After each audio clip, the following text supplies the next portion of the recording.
Hey everyone, welcome to December 15th on Read Through the Word. I'm Wendy Pope, and it's a great joy, my great joy, to be with you today and talk about this idea of fighting. My mind just flashback to when I was in ninth grade, which is now considered high school, but it was when I was in school, it was still considered junior high, seventh, eighth, and ninth grade. But I remember I started noticing really tough girls and tough guys, but mainly tough girls in ninth grade, and then getting to high school and being like the low man on the totem pole again, 10th grade. We had in our school the smoking patio, where if you got your parents' permission, they have to sign a slip, which no, I look down, I'm like, did their parents really sign that slip? Hopefully the administration called to confirm the signature, but anyways, I digress, sorry. But I remember those girls standing that stood out on that smoking patio. Now, you didn't walk through the smoking patio to get into school, but we had this big open mall area. They called it the mall. It was 2 stories. You had classrooms around it, and then you had your main level. That's where we had all our dances and stuff. And over to the left was the cafeteria, and then there was all these windows, and that's where the smoke patio was. So when you walked in the mall in the morning, you could look out and see those tough girls. And I remember thinking, I'm not going to name any names, but I remember thinking,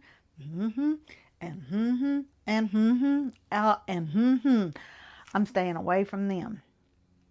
Because I didn't want to be in any kind of fight. I'm not a fighter. I've never fought with fists. I've never hit anyone.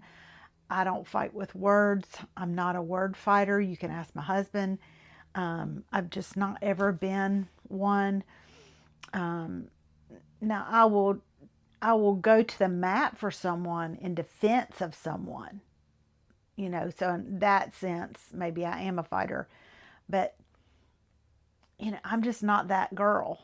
And I was always, it's not ladylike, it's not proper. And I remember these girls in black jackets, leather jackets with patches on them and all of that. That's in my mind what fighting is.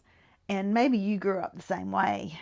So, I feel a little jarred reading scripture that tells us to fight for the true faith.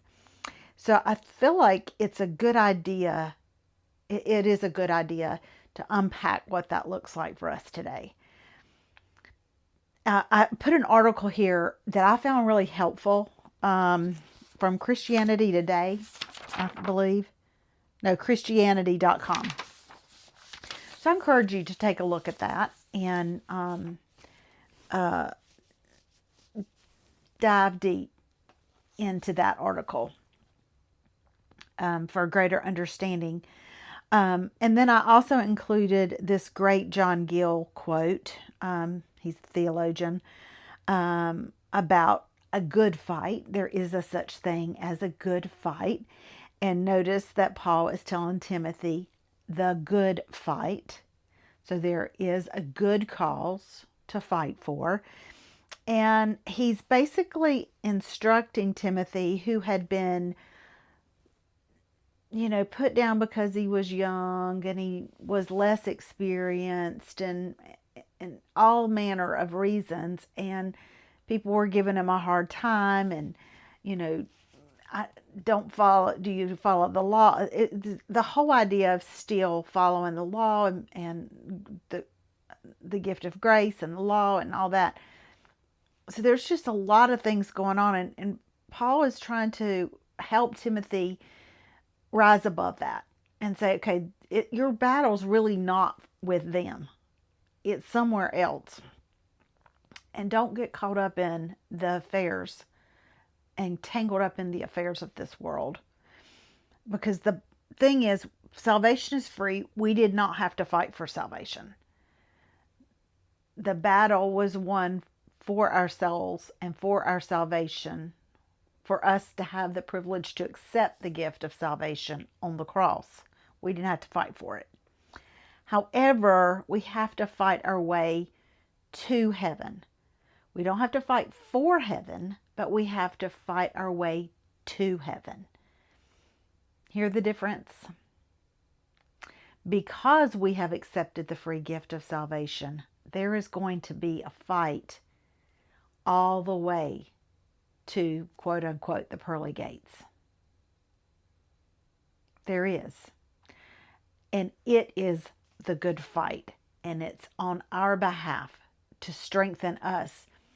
It's not against our spouse, our child, our coworker, our boss, the person that pulls out in front of us in traffic every single day, which I had this person. They had a Duke license tag. They love Duke basketball, but they pulled out in front of me every day. My kids even noticed it. And finally I was like, you know what? They just pull out in front of me. I don't care. But it's clear that our battle is not with those people. Our battle is with the unseen, not the seen. And all of those people that I just mentioned and circumstances, Satan uses to weaken our faith. But when we struggle in the spiritual, we strengthen our faith. And I shared a few things just with verses, of course, to help us with this good fight. Because it's hard to fight the unseen. And we want to attack something that we see. We want to attack our worker, our spouse, our boss, whatever. We want to do the road rage maybe. But that's not our enemy. Do they do it on purpose? Maybe. Do they make us mad deliberately? Possibly. But Satan is using them as a tool to try to weaken our faith, cause us to doubt God, and we're just battling this all the way to heaven. We have to know our enemy. We have to know our weapons and how to use them. We have to know that we are winners. We're victorious. And we have to know intimately the one who overcame that gave us the victory. We have to know God intimately. That way, when Duke does pull out in front of me every single day on the way to work, I can go, you know what, whatever. I'm just not going to engage. I won the battle. I won the fight. That was the good fight. Constantly put in front of me. I'm not engaging.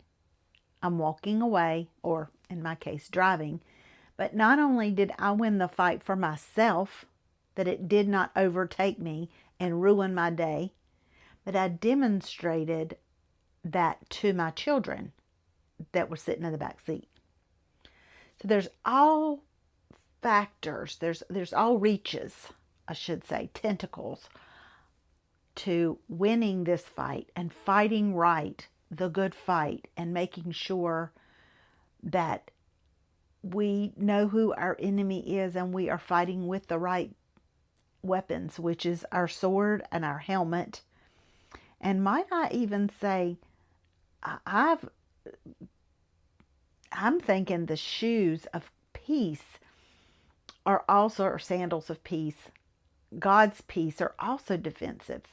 You know, our feet can get pretty bloody when we keep stumbling, but if we have the peace of God steadying us, I also call that a defensive weapon, because we can be grounded in and steadied in the God of peace, who gives the peace of God that passes all understanding.